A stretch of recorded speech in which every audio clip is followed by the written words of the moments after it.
જય શ્રી કૃષ્ણ. મહંત સ્વામી મહારાજની જય. જય શ્રી સ્વામિનારાયણ. જીવનમાં ડરનું મહત્વ શું છે? ખૂબ સરસ રીતે વિડીયોમાં સમજાવ્યું છે, તો વિડીયોને ધ્યાનથી સાંભળજો.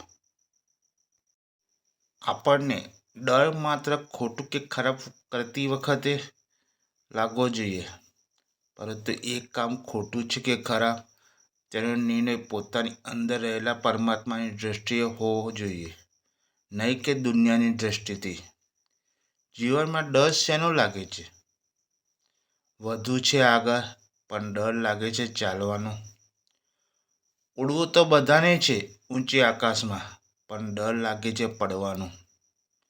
જીતવું તો આખું જગત, પણ ડર લાગે છે હારવાનો. હંમેશા હસતા રહેવું છે, પણ ડર લાગે છે મૂર્ખ બનવાનો.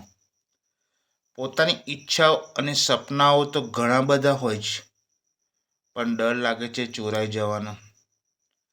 ખરાબ રસ્તા પસંદ કરે તો કારણ કે સાચું બોલવાનો ડર લાગે, ખોટા સાબિત થવાનો. જીવનમાં નિર્ણય તો લેવા છે ઘણા બધા, પણ ડર લાગે તેના પરિણામનો.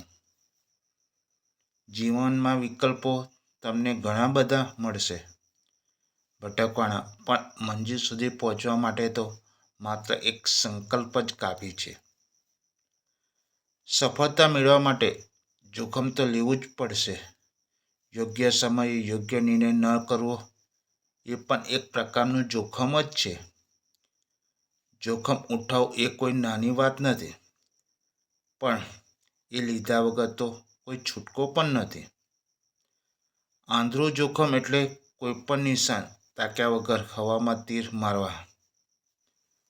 આંધળા જોખમને બીજા શબ્દોમાં આંધળું અનુકરણ પણ કહી શકાય. પોતાની બુદ્ધિનો બચાવ કરવો અને બીજા કહે એમ તથા બીજા કરે એમ કરવાનું. જે માણસ જોખમ નથી લેતો એ જીવનમાં કંઈ જ નહીં કરી શકતો, નથી કોઈ મેળવી શકતો કે નથી કોઈ બની શકતો. તો પછી એવું જીવન જીવવાનો કોઈ અર્થ પણ નથી. એક પક્ષી સખત મહેનત કરીને એક તણખલું ભેગું કરીને માળો તૈયાર કરે છે, અને ક્યારે વાવાઝોડું આવે ત્યારે એનો માળો અમુક સેકન્ડમાં વેરવિખેર કરી નાખે. ત્યારે પક્ષી બેસી નથી જતું, હાર નથી માનતું, ફરીથી સખત મહેનત કરી ફરીથી બીજો માળો તૈયાર કરે છે. આ રીતે આપણે પણ જીવનમાં ક્યારેય હાર ન માનવી જોઈએ. ડર અને વિશ્વાસ.